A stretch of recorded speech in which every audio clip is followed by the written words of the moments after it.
Halo semua, selamat pagi, selamat siang, selamat sore, dan selamat malam. Perkenalkan, nama saya Patricius Alvin, biasa dipanggil Alvin. Saya adalah salah satu mahasiswa di Universitas Kristen Indonesia. Saya dari Fakultas Sastra, Prodi Sastra Inggris, angkatan tahun 2019.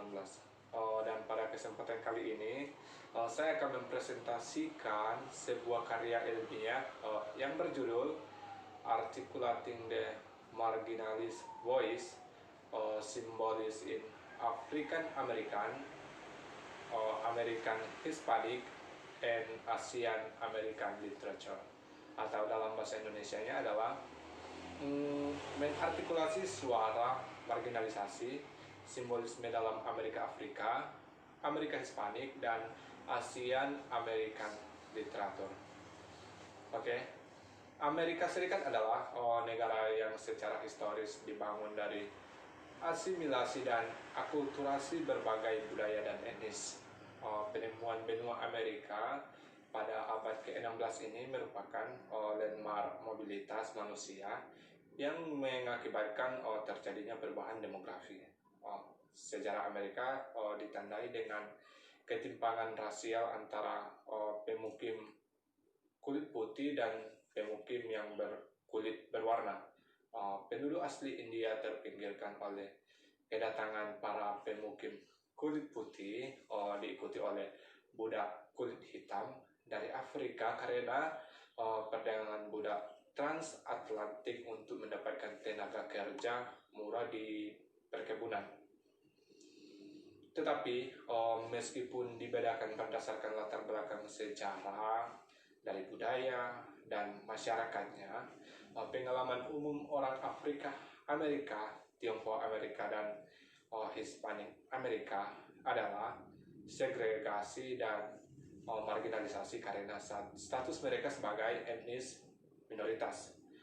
Kronik minoritas kulit hitam di Amerika tidak dapat dipisahkan dari sejarah mereka sebagai budak yang berlanjut hingga selesainya Perang Saudara Amerika.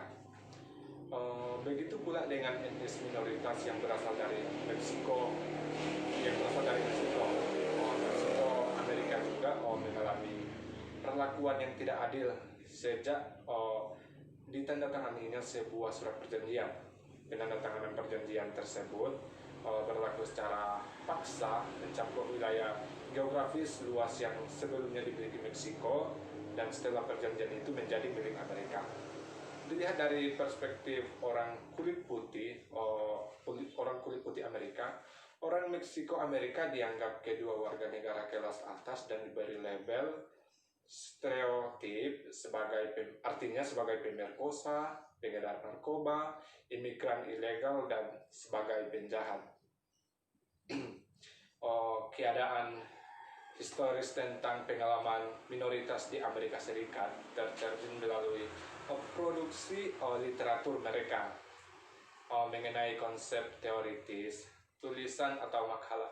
Jurnal ini mengaktualisasikan bagaimana simbolisme digunakan oleh penulis minoritas dan diaspora untuk menyampaikan aspek-aspek tertentu khususnya di bawah kerangka studi Amerika. Penganut teori ini menegaskan bahwa mitos dan simbol merupakan bagian dari intelektual sama konstruksi budaya.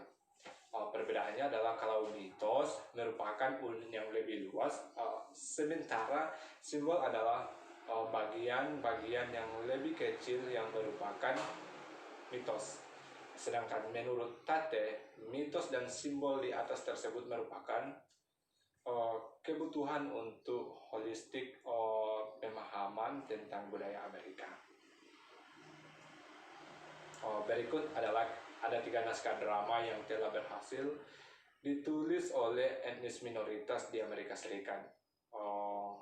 Naskah yang pertama adalah Simbolisme dalam Sastra Hispanik, yaitu oleh Los Pendidos.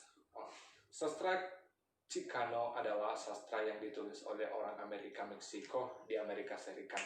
Kata Chicano sendiri adalah singkatan bahasa Spanyol Meksiko dari Mexicanos yang mengungkapkan kebanggaan atas warisan etnis mereka. Dan naskah drama yang kedua adalah tentang simbolisme dalam sastra Afrika Amerika. Ini dibawakan oleh Alice Childress Florence.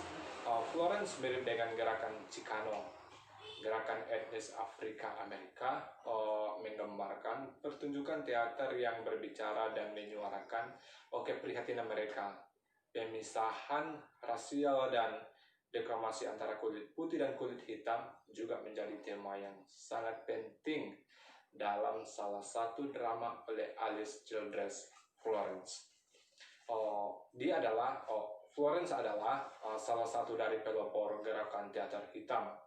Apalagi Childress memegang gelar pengakuan sebagai penulis drama perempuan kulit hitam pertama yang bermain secara profesional yang diproduksi di panggung New York dengan judul Just a Little Simple. Itu pada tahun 1950. Dan yang nomor 3 adalah simbolisme dalam sastra Amerika Asia oleh David Henry Hwang M. Butterfly. Terakhir adalah menyoroti penggunaan simbolisme oleh Hwang M. Butterfly.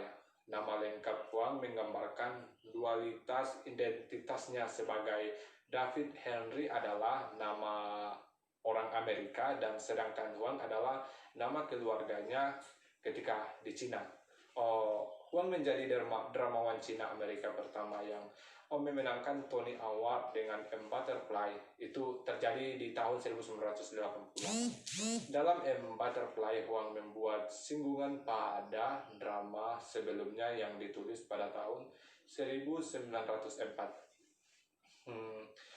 Berdasarkan analisis terhadap 3 naskah drama yang di atas yang barusan saya singgung, yang ditulis oleh etnis minoritas di Amerika Serikat, karya ilmiah ini sebenarnya membahas bagaimana simbolisme dalam setiap teks yang digunakan sebagai jalan perlawanan mereka terhadap Amerika Serikat.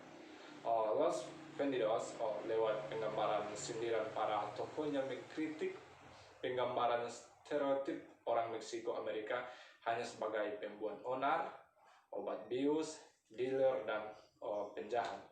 Meskipun penulis berasal dari latar belakang yang berbeda, tetapi perangkat sastra berulang dalam penggunaan perangkat sastra itu berulang dalam bentuk simbolisme. Oke teman-teman, sekian presentasi saya pada kesempatan ini. Saya ucapkan terima kasih.